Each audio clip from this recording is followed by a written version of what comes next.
Kita informasi hari ini pemirsa terkait dengan sebuah pabrik kayu hangus dilalap si jago merah di Kota Tebing Tinggi, Sumatera Utara. Tidak ada korban jiwa dalam kejadian dan juga asal api diduga dari konsleting listrik.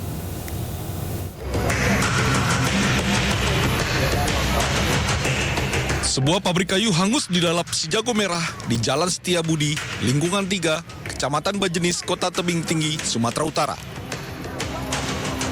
Pabrik kayu terbakar saat warga hendak melaksanakan salat tarawih.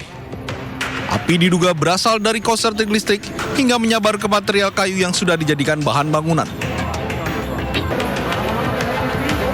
Api membakar semakin hebat karena material kayu yang sangat mudah terbakar. Sebanyak 8 unit pemadam kebakaran Tebing Tinggi dibantu Pemkab Sergei dan Inalum dikerahkan untuk memadamkan api. Hingga seluruh gudang hangus terbakar, api belum dapat dipadamkan. Api sepertinya akan merambah ke rumah warga, tapi di sini kami juga sudah mengupayakan supaya tidak menyebar ke rumah warga dengan memutus api yang ada di dalam, sehingga tidak menyebar apinya ke rumah warga. Ini yang terbakar apa tadi? Yang terbakar adalah gudang dari racipan kayu. Kerugian ditaksir mencapai miliaran rupiah dan proses pemadaman masih terus dilakukan. Dari Kota Tebing Tinggi, Abdullah Sani, iNews melaporkan. Pemirsa, banjir bandang menerjang pemukiman warga di Kecamatan Dunboraya, Kota Gorontalo. Sementara di Ponorogo, Jawa Timur, ratusan warga terisolir akibat jembatan putus diterjang banjir bandang.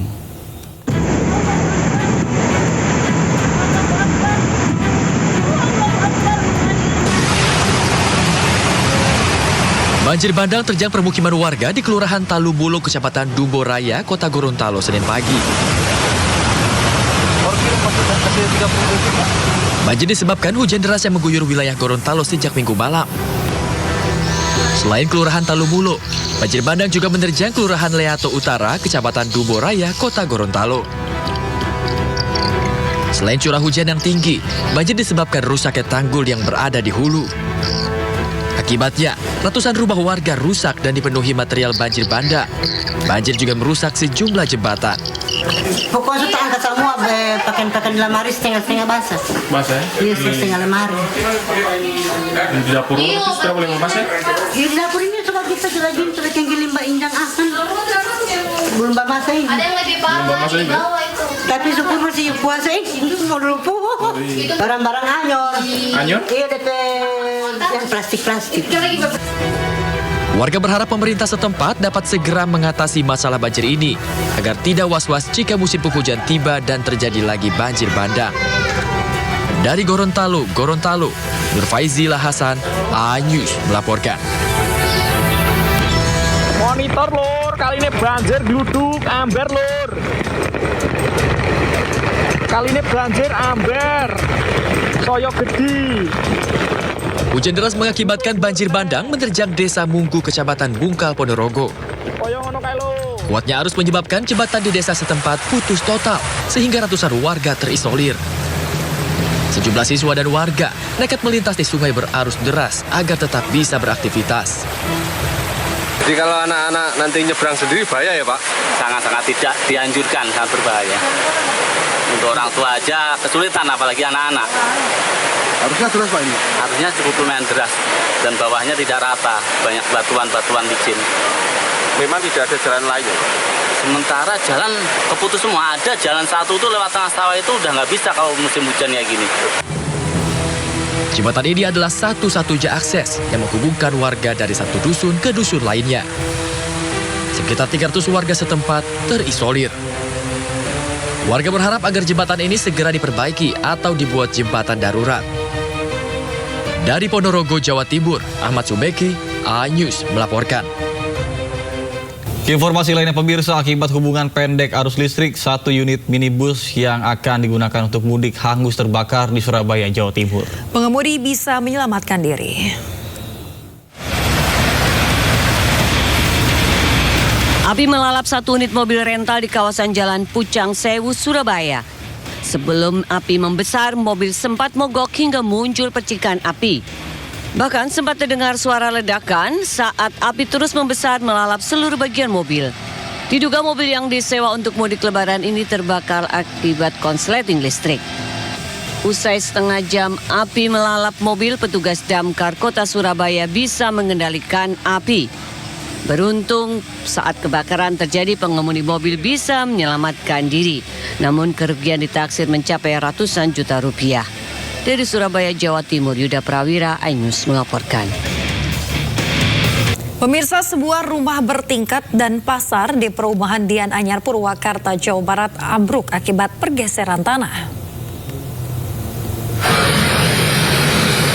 Sebuah rumah bertingkat milik warga di perumahan Dian Anyar, Kelurahan Cisere, Purwakarta, Jawa Barat ambruk. Ambruknya rumah ini membuat warga sekitar panik. Tidak hanya rumah, sejumlah bangunan di pasar dadakan ini juga rusak. Pergeseran tanah dan longsor akibat dampak hujan deras sejak Selasa pagi. Petugas pasang garis polisi di lokasi pergeseran tanah, bahkan warga yang rumahnya di sekitar lokasi dihimbau untuk mengungsi ke tempat yang lebih aman. Tidak ada korban jiwa ataupun luka dalam peristiwa ini. Sekarang rumah yang sebelah itu ternyata lebih cepat pergerakannya dan sampai rumah itu runtuh seperti itu, Pak.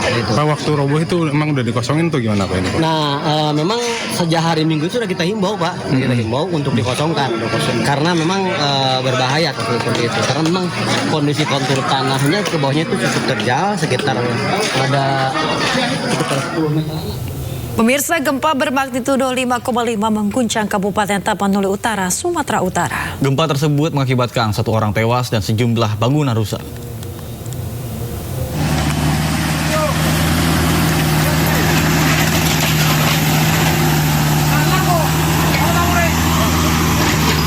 Gempa yang mengguncang Tapanuli Utara pada Selasa pagi mengakibatkan longsor dan menutup jalan hingga 50 meter.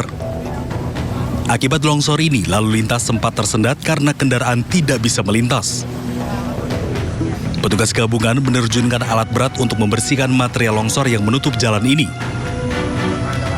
Sehingga jalan Tarutung menuju Kabupaten Tapanuli Selatan tertutup dan dialihkan menuju kota Sibolga. Kemudian akibat gempa tersebut mengakibatkan beberapa titik longsor. Dan ini yang paling parah. Dan sekarang 4 unit alat berat dari PTNH 2, dari Dinas PU Kabupaten ada 2. Dan sekarang ini jalan dari Tarutung menuju ke Tapsel sementara tertutup dan kita alihkan menuju Sibolga. Gempa bermagnitudo 5,5 ini mengakibatkan sebagian gedung sekolah dan rumah ibadah rusak di Kecamatan Adian Koting, Kabupaten Tapanuli Utara. Selain itu, sejumlah tiang listrik roboh. Petugas langsung memperbaiki kerusakan tiang listrik akibat gempa ini. Sementara itu, akibat gempa, seorang warga tewas dan 1 orang lainnya terluka dan dirawat di RSUD Tarutung. BMKG menyebut gempa magnitudo 5,5 kedalaman 10 km atau berjarak sekitar 17 km tenggara Tapanuli Utara. Dari Kabupaten Tapanuli Utara, Sumatera Utara, Aris Fernando Manalu, iNews melaporkan.